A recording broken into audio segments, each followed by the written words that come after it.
ಇದು FM 103.1 ಮೆಗಾಹೆರ್ಟ್ಸ್ ಕಂಪನಾಂಕದಲ್ಲಿ ಆಕಾಶವಾಣಿಯ ಮಡಿಕೇರಿ ಕೇಂದ್ರ.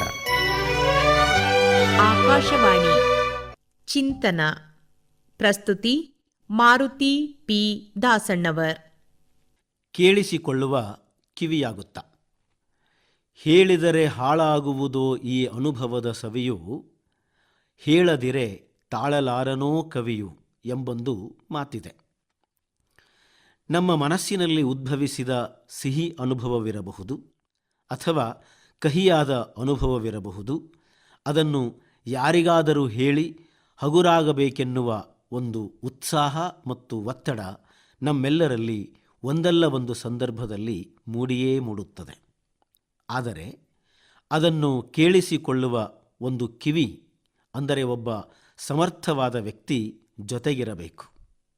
ಆಗ ಅದಕ್ಕೊಂದು ಅರ್ಥ ಖಂಡಿತವಾಗಿಯೂ ಇರುತ್ತದೆ. ಸುಖದ ಸಂಗತಿಗಿಂತ ದುಃಖದ ನೋವಿನ ಸಂಗತಿ ಇದ್ದರಂತೂ ಅದಕ್ಕೆ ಈ ಹೊರಹರಿವು ತುಂಬ ಅಗತ್ಯವಾಗಿ ಬೇಕೇ ಬೇಕು.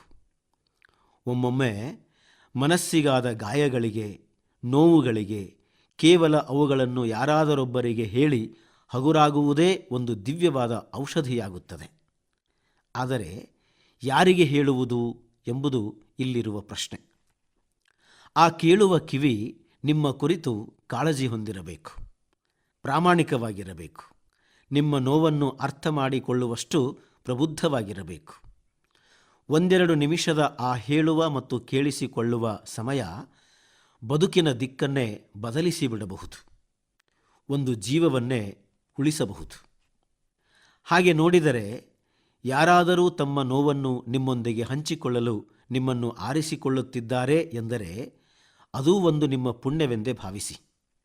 ಯಾಕೆಂದರೆ ಆ ಮಟ್ಟಿಗೆ ನೀವು ಅವರ ಪಾಲಿನ ತುಂಬ ಆತ್ಮೀಯ ವ್ಯಕ್ತಿ. ನಿಮ್ಮ ಮೇಲೆ ಅವರಿಗೆ ಅಪಾರವಾದ ನಂಬಿಕೆ ಇದೆ ಎಂತಲೇ ಅರ್ಥ. ಹಾಗೆ ಯಾರಾದರೂ ನಿಮ್ಮನ್ನು ಆರಿಸಿದರೆ ಅವರೊಂದಿಗೆ ಕುಳಿತುಕೊಳ್ಳಿ. ಅವರ ಮಾತನ್ನು ಶಾಂತವಾಗಿ ಸಮಾಧಾನದಿಂದ ಕೇಳಿ. ನೀವು ಬರೀ ಕೇಳಿಸಿಕೊಳ್ಳುತ್ತಿರುತ್ತೀರಿ, ಆದರೆ ಅವರು ಆ ನೋವಿನಿಂದ ಹೊರಬರಲು ಒದ್ದಾಡುತ್ತಿರುತ್ತಾರೆ. ಕೆಲವರು ಅಂಥ ಕಿವಿಯಾಗಲು ಒಪ್ಪದೆ ದೂರ ಸರಿಯುತ್ತಾರೆ. ನನ್ನ ಮೇಲೆ ಯಾರೂ ಡಿಪೆಂಡ್ ಆಗಬಾರದು ಎಂದು ಹೇಳುತ್ತಾರೆ. ಆದರೆ ಎಲ್ಲರಿಗೂ ಭಾವನೆಗಳನ್ನು ನಿರ್ವಹಿಸಲು ಸಾಧ್ಯವಾಗುವುದಿಲ್ಲ. ಹಾಗೆ ನೋಡಿದರೆ ಪ್ರತಿಯೊಬ್ಬರಿಗೂ ಒಂದಲ್ಲ ಒಂದು ಸಂದರ್ಭದಲ್ಲಿ ಅಂಥ ಪ್ರಸಂಗ ಬಂದೇ ಬರುತ್ತದೆ. ಹಾಗಾಗಿ ಕೇಳುವ ಕಿವಿಯಾಗುವುದೆಂದರೆ ಮತ್ತೊಬ್ಬರ ನೋವಿಗೆ ಮುಲಾಮಾಗುವುದು, ಮತ್ತೊಬ್ಬರ ಕಷ್ಟಕ್ಕೆ ತುಡಿಯುವುದು, ಒಬ್ಬ ವ್ಯಕ್ತಿಯನ್ನು ನಿಜಕ್ಕೂ ಬದುಕಿಸುವುದು. ಒಂದೇ ಒಂದು ಸಲ ಕುಳಿತು ಯೋಚಿಸೋಣ. ನಾವು ನಿಜವಾಗಿಯೂ ಯಾರದಾದರೂ ನೋವಿಗೆ ಕಿವಿಯಾಗಿದ್ದಿದೆಯೇ?